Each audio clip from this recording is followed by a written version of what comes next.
Ja esimene küsimus olekski, et nüüd te olete siin Saaremaal, et Saaremaa valijate nimel küsin, et miks peaks ühe või teise kandidaadi poolt hääletama? No, selles mõttes on Europarlamendi valimised hästi erilised, et oleks nagu tavalised Riigikogu valimised, siis saaksid Saare inimesed või mis iganes Tartu või Pärnu inimesed valida ainult neid kandidaate, kes nende ringkonnas kandideerivad. Euroopa Parlamendi valimised on sellised, et kogu Eesti on üks ringkond. Igal Eesti valijal on võimalik sellest 89 nimest valida välja täpselt see inimene, kes neile meelepärane on. Et nad ei ole piiratud selle oma ringkonnaga. Nii et kui Saaremaal on inimesi, kes on nagu tundnud, et nad tahavad mõnda kandidaati valida, aga seda võimalust ei ole olnud varasematel valimistel, siis nendel valimistel see võimalus on kahtlemata nagu olemas. Et võib valida ükskõik millist kandidaati, ükskõik kus Eestis. Ja mis ma ikka öelda, et mina arvan, et Saaremaa inimestel on väga mõistlik mind valida, aga loomulikult neid valikuid on veel. 89 veel. Niimoodi, aga nüüd Saaremaa inimesed, et kas on mõni hea näide, et mis me oleme sellest Euroopa Liiduga liitumisest kasu saanud, et nagu meelde tuletada? No eelkõige on, ma arvan, et kõik Eesti inimesed Euroopa Liiduga liitumisest saanud kasu tänu sellele, et on Euroopa Liidus vaba liikumine. Et on inimeste, kaupade, teenuste vaba liikumine Euroopa Liidus, et on võimalik ennast teostada kus iganes mujal. Euroopas meil kiputakse seda ainult väga negatiivsena aegalt nägema, aga tegelikult siin on ju väga palju inimeste jaoks olnud ka väga palju Eesti jaoks väga suuri võimalusi.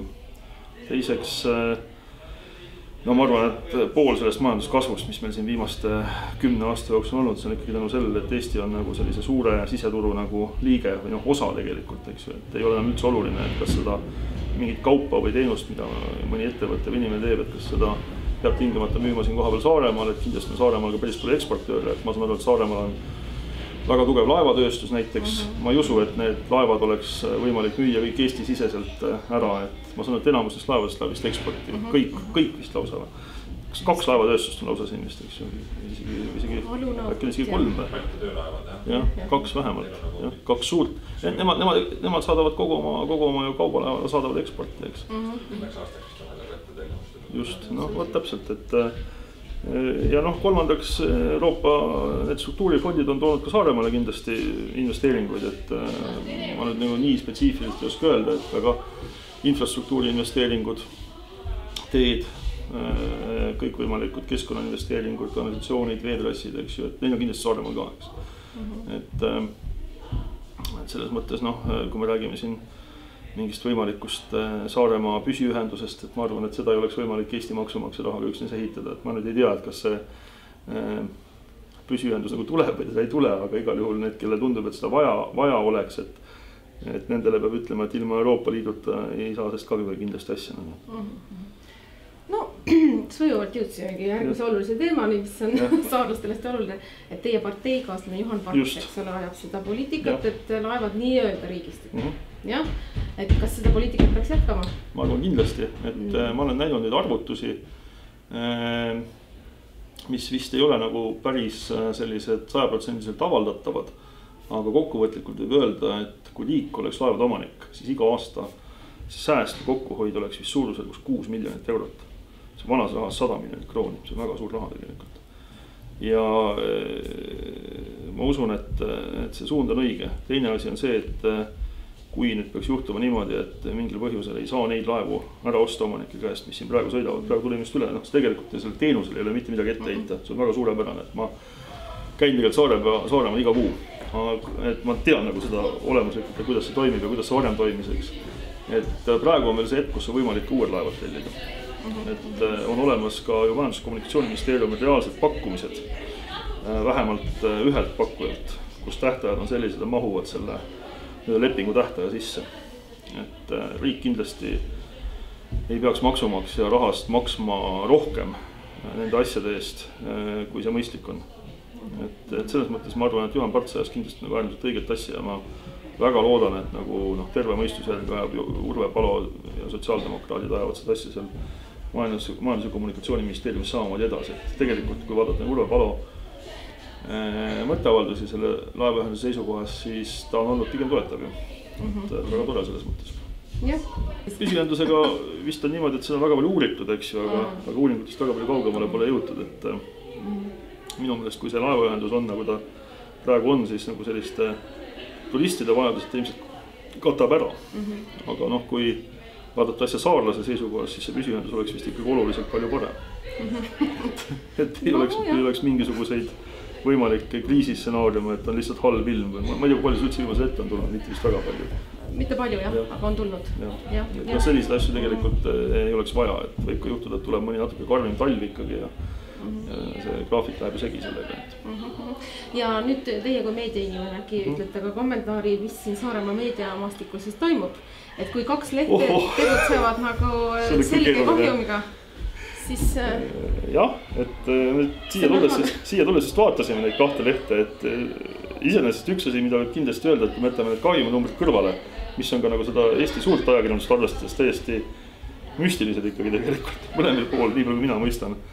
Et konkurents on muidugi alati edasi jõud, et see on näha ju tegelikult, et kui oleks mõni teine Eesti maakond, kus oleks nii tugev kohalik ajakirjandus, 2 korralikku ajalehte, minuga tehaks peaaegu videod siin, palju on neid kohalikke lehti, kes sellist asja teeksid, mitte just väga palju, ma arvan. Et selles mõttes on positiivne kindlasti, lugeja võidab.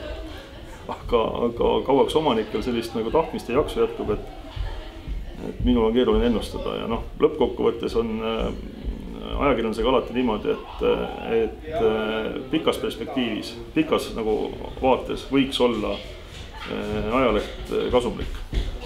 See välistab selle, et ühel hetkel lehe sisu hakkavad mõjutama muud tegurid kui toimetajate enda nagu valikud ja otsused, eks. Selles mõttes oleks parem kindlasti, kui seda toredat 2 lehe traditsiooni saaks jätkata niimoodi, et need lehed ei peaks nagu iga aasta miljoneid euroseid korstnasse kirjutama. Ma ei kujuta ette, kuidas see on muidugi võimalik on, et see kindlasti väga keeruline.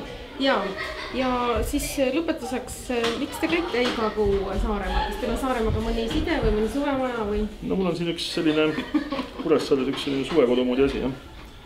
Et seetõttu ma nagu ei saa öelda, et ma tunneksin Kuressaare linna ja Saaremaad nagu väga hästi, aga ma tunnen siiski, et ja kui vaadata Eesti linnu nagu, et ma ei ole ise ka Tallinnas, ma olen Tallinna lähedal tegelikult, et Kuressaare on minu meelest peaaegu vist kõige, võib vist öelda, et kõige elamisväärne linn Eestis üldse sellise elukeskkonna poolest, et Tallinn on suur linn, mis annab inimesele sellise anonüümsuse, et see on kindlasti asi, mida ükski teine Eesti linn ei suuda nagu, mida ei suuda võistelda. Aga Kuressaares, kui vaadata, et kui mõistlikult on ikkagi paljud asjad korraldatud, kui inimese keskselt ja kui käepäraselt ja lihtsalt selles mõttes nagu mõistlikult korraldatud, et see, kui võrreldes näiteks mõne teise Eesti isegi suurema linnaga, see annab ikka silmad ette, et see võrdlus väljaspoolt tulles nagu paistab kohe silma. Et tavalised lihtsad asjad, hea kord, ma ei tea, parkimiskorraldus, see suvine turismikorraldus siin, eks ju, et on tore koht igal juhul. Rõõm kuulda. Ja millise valla Saare maakonna elanikud siis teie poolt eriti pöialt hoiavad? Selles mõttes, et kui see suvekord on siis? See on Kuressaare linnas. See on Kuressaare linnas, et Kuressaare elanikud võiksid lõpult pöialt hoida. Ja ma vaatan, teil on mõlemal oranž sall, et kas see on teie kampaania värv? Jah, see on kampaania värv ja ühtlasi on selline lootuse ja muutuse värv.